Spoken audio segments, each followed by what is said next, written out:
Disclaimer, before I begin this video, let's get one thing straight right now. I love this game. It is one of the few video games that exist that I consider a masterpiece. That being said, most of you know this by now. I am an asshole, nitpicking video games is what I do, and no game is safe from me. So fanboys, fangirls, try not to shed too many tears, otherwise get the hell out of here. For everyone else, just kick back, relax, and enjoy the video.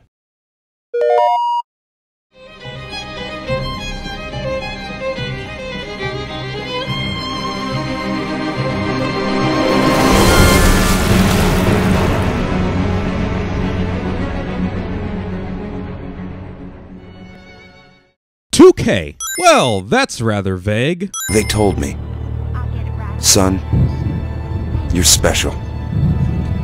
You were born to do great things. You know what? They were right. Attention all developers. Take note. This is how you implement narration in your video game. Short, simple, and to the point. -1 sin. Well, look at this! The vast Atlantic Ocean, and you just so happen to crash near the one lighthouse that leads to the underwater city known as Rapture. What are the odds? Invisible walls. While I certainly like the idea of an underwater city, let's look at this from a practical standpoint. Considering the amount of life that exists underwater, who's to say one of the species won't damage the infrastructure of Rapture? Take this whale here, for example. Who's to say it won't collide with a bathysphere station? That would make travel throughout Rapture pretty difficult. So even if Rapture didn't collapse into chaos socially, it would have eventually collapsed architecturally. Impossible to build anywhere else? I think not. I don't know how you survived that plane crash, but I've never been one to question Providence. I'm Atlas, and I aim to keep you alive. I don't know about you, but I'd have a pretty tough time trusting somebody who says they aim to keep me alive after I just watched somebody get slashed to death. Oh look, a mysterious red substance. Better inject it into my body even though I don't know what the hell it's gonna do. Steady now. Your genetic code is being rewritten. First time plasmid's a real kick from a mule. But there's nothing like a fistful of lightning now, is there? Clue number 1 that Atlas is no friend. He is aware of the properties of this dangerous substance that you just injected into your body. He is also happy that you have gained such powerful abilities. He is also the one that is supposedly guiding you. Ulterior motives I detect indeed. Wonder if he's still got some Adam on him. I find it rather strange that the substance that creates plasmids is called Adam, and the substance that replenishes plasmids is called Eve. Adam, Eve, Genesis, part of Christian doctrine. Wasn't Rapture supposed to be a place free from religious influence? No, says the man in the Vatican, it belongs to God. I rejected those answers.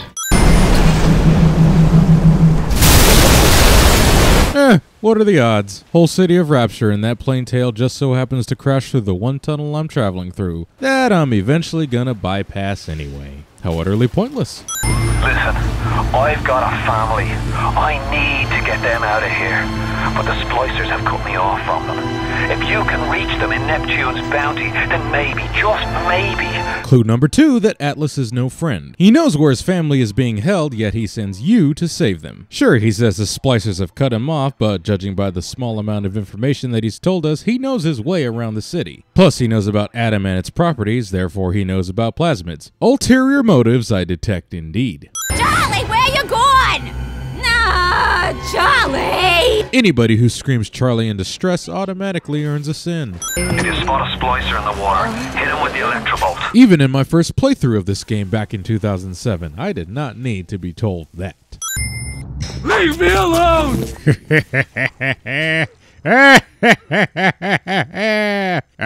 Jump scare, you basic bitch. You think that's a child down there? Well, she is a little girl, so I'd say that fits the description of a child. Those little sisters, they carry Adam, the genetic material that keeps the wheels of Rapture turning. But you just said not that long ago that it practically caused the destruction of Rapture. They destroyed our bodies, our minds. We couldn't handle it. Sure, you technically said that they were plasmids, but you can't fool me with your wordplay.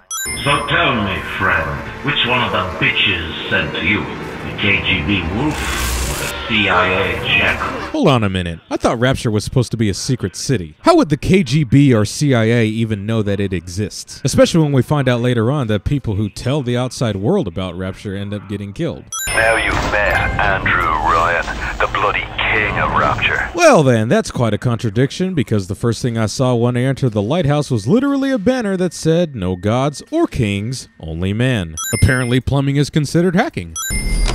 Adam presents new problems for the professional. Video game cliche number 32. In times of turmoil, people somehow make time to record their thoughts and feelings in an audio diary and leave it around for anybody to pick up and listen to. I see that even Bioshock isn't immune to the turret cliche. Speaking of turrets, anybody want to explain to me how a steam-powered turret can be hacked and can differentiate between friend and foe? Well, because video games, you dumbass! The alarm system, easily one of the most annoying parts of this game. They somehow managed to make 1 minute of Onslaught feel like 10 minutes, and that is certainly worthy of a sin.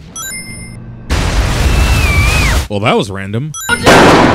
Stay away from her! Man, that glitch though! Ah, the old player morality choice. This is getting sinned for one specific reason. It makes very little difference. See, if you end up saving 3 little sisters in a row, then afterwards you'll get a gift from Tenenbaum that you can find at a gatherer's garden. This gift contains 200 Atom. So if you add that to the 80 Atom that you got from each saved little sister, then that gives you a total of 440 Atom, which is only 40 less than what you would have gotten if you would have harvested them. So basically this player morality choice is only here to prove whether you're a bastard or not. Now you had the pleasure of Andrew Ryan's company. He's the one who built this place, and he's the one who ran it into the ground. Nobody knows exactly what happened. Maybe he went mad. Maybe the power got to him. Maybe he just decided he didn't like people. Clue number 3, that Atlas is no friend. The flaw in his logic. How does he know that Andrew Ryan ran Rapture into the ground, yet not know exactly how it happened? Why would Andrew Ryan spend all his time and resources into building Rapture only to arbitrarily destroy it? My family's in a submarine hidden in the foundation of Fontaine Fisheries. I'll meet you there. Clue number 4, that Atlas is no friend. He now says that his family is in a submarine in the foundation of Fontaine's Fisheries, when before he simply said they were in Neptune's Bounty. Sure, Fontaine's Fisheries is in Neptune's Bounty, but he never specifically said that before. Anybody who leaves out important details like that is automatically suspicious. Game uses heavy RPG elements, yet doesn't include one of the most basic RPG components, a player inventory management menu. You'll have to use these damn gene banks for that. I am severely disappointed that I cannot use telekinesis to hurl live enemies. I mean, granted, it probably would have made the game a little bit too easy, but still a sin. The research camera looks just like one you'd see topside. According to this magazine article I scrounged up, it can also analyze genetic information, parse biological structures, lots of other $5 words. Video game logic. A simple camera does research and analyzes data of enemies that you will encounter throughout this game, and will end up giving you special abilities with tonics. Hanging now, is it? That's what we've come to? Now look, I don't make the laws here, I just enforce them. Except Rapture is a free market society that respects individual and property rights. There are no laws governing it. My wife Moira, she's a right pain in the neck, but she's a beauty, and she means the world to me. I can't help feel God's punishing me for bringing her and Patrick to this place. Clue number 5, that Atlas is no friend. He says he has a wife and child named Moira and Patrick, respectively. Yet later on, if you pay attention to the fleet hall inside of Fort Frolic, you'll notice posters of a Sander Cohen play aptly named Patrick and Moira. Coincidence? I think not. I'm right outside the submarine bay, but I can't get in. I need you for that. My family can't be more than 100 yards away. Clue number 6, that Atlas is no friend. If you actually go down to the submarine before you hit the switch, you will not see or hear any indication that there are people inside said submarine. Fontaine's promising something better. He's like one of us, you know? Like he's worked a day in his life. He says meet him at his fish packing joint at 11. I'll go, bring a couple of guys. Hey, it's not like things could get a lot worse.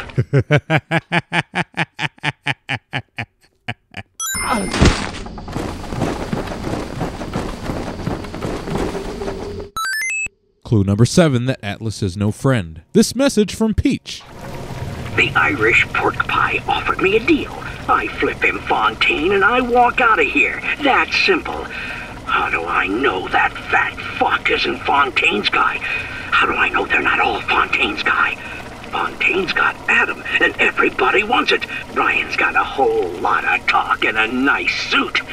Even down here, any idiot can see which way the wind is blowing. Wasn't Atlas in favor of you getting Adam at the beginning of the game? Those things may look like wee little girls, but looks don't make it so. You need all the Adam you can get to survive. And doesn't he sound Irish himself? I'm no sort of botanist, but I think Ryan has just killed Arcadia. The man's put something foul into the air. Bottom of the ocean, Bio. All the oxygen comes from the trees. No trees, no oxygen. Why would Ryan basically cut off the oxygen supply to Rapture? I thought he wanted to pull the Great Chain back in his direction. Rapture is transforming before my eyes. The Great Chain is pulling away from me. Perhaps it's time to give it a tug. Clue number 8 that Atlas is no friend. This audio log from Diane McClintock. I asked Ryan how could he do such things to innocents. He said, innocents. If they haven't chosen to defend Rapture, they've chosen to side with Atlas and his bandits. So there are no innocents. There are heroes, and there are criminals. So if Andrew Ryan views Atlas as a criminal, and we the player are being guided by Atlas, are we not to think of ourselves as pawns in a much grander scheme? Julie, we made a business deal, you and I, did we not? Money changed hands. Let me read to you from the agreement. Section 3, subsection 4. Mr. Ryan. Ryan Industries maintains exclusive rights to the creation, use, and exploitation of the Lazarus Vector. Doesn't signing over ownership of your property go against Rapture's principles? That being freedom of one's individual and property rights? I mean, didn't Andrew say at the beginning of the game, with the sweat of your brow, Rapture can become your city as well? And with the sweat of your brow, Rapture can become your city as well. Flashback within a hallucination cliche. On my walk today, I had my first encounter with a pair of them. He, a lumbering palooka in a foul-smelling diving suit, and she, an unwashed moppet in a filthy pink smock. I see that even Andrew Ryan isn't immune to the pronoun game. It's amazing how Rapture thought of Pac-Man a full 20 years before its actual release. I can only speak for myself, but fuck this beehive section. Game says I haven't rescued or harvested all the little sisters on this deck, when my menu screen clearly says I have. Unbreakable mannequins.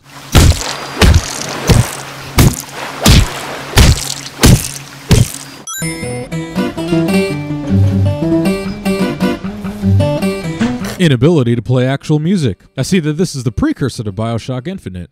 Out in this place, there are 3 men, all former disciples of mine, all connected by a common thread, betrayal. Find them, little more, and immortalize their mortality in my quad. Video game cliche number 6, destroy 3 of anything to progress to the next objective.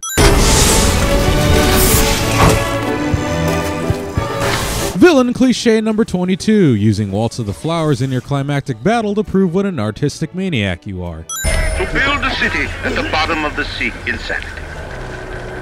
But where else could we be free from the clutching hand of the parasites? Space? Or just, you know, up in the clouds? Oh, wait. Is there blood in the streets? Of course. Have some chosen to destroy themselves with careless splicing? Undeniable. But I will make no proclamations. I will dictate no laws. Great Chain moves slowly, but with wisdom. It is our impatience that invites in the parasite of big government. Well, that kind of contradicts Anya's statement from earlier. I believed in this place. I believed in Ryan. But when it got hard, Ryan didn't believe in Rapture, didn't believe in the Great Chain. He believed in power. And now this place is busto. Clue number 9, that Atlas is no friend. This message from Andrew Ryan himself. What did Atlas offer you? A piece of my plundered city? Mark my words, your only reward will be a knife in the back. Does your master hear me? Atlas, you can kill me, but you will never have my city. My strength is not in steel and fire. That is what the parasites will never understand. A season for all things. A time to live and a time to die. A time to build and a time to destroy! God damn, such brilliant acting! So exceptional that it is worth taking off 5 sins. He's got a mind to take down the whole damn city! Get in there and whack the chunk before the whole joint blows! You know what? I just remembered something. I understand why the developers didn't include this, but it's still worth mentioning. We have had a radio this entire time. Atlas has been able to communicate with us. Why haven't we, the player, been able to communicate with Atlas ourselves? Clue number 10 that Atlas is no friend. The big kicker. The would you kindly room. And of course this message from Su Chang. Break her neck for me. What? Break that sweet puppy's neck. No, please. Break that puppy's neck. Would you kindly? No. No. Very good. In the end, what separates a man from a slave? A man chooses.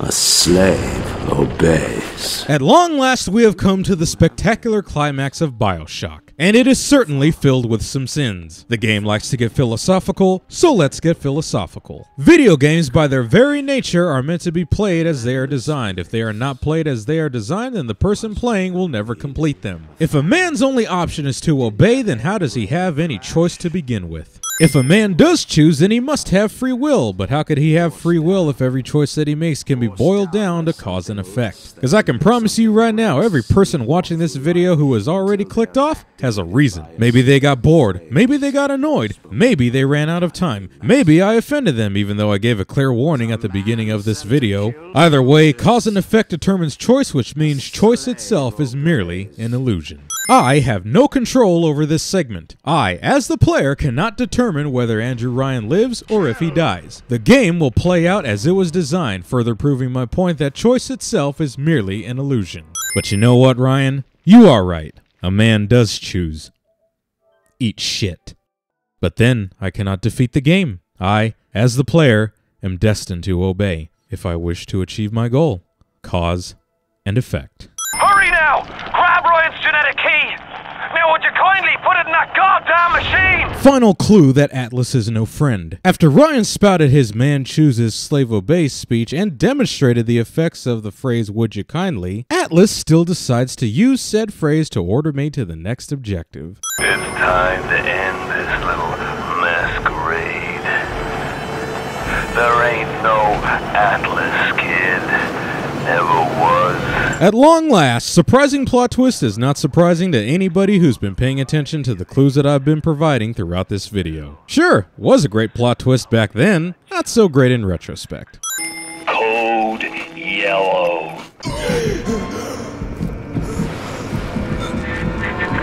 I just told your brain to tell your heart to stop beating. Not right off the bat, mind you. So it's essentially classic villain cliche number 1, torturing your enemy instead of outright killing them, thus giving the protagonist enough time to make a comeback and save the day. Studies have shown that big daddies have been known to convulse when exiting hypnosis. You will not believe me, but there was a time when this place was all so beautiful. Oh, I certainly believe you. I'll just have to wait 2 more games and a DLC to witness it. Unbreakable doors.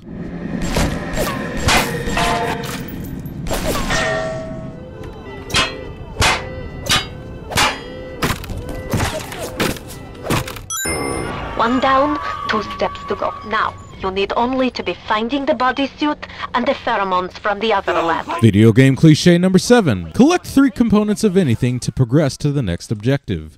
Shame things turned out this way, kid.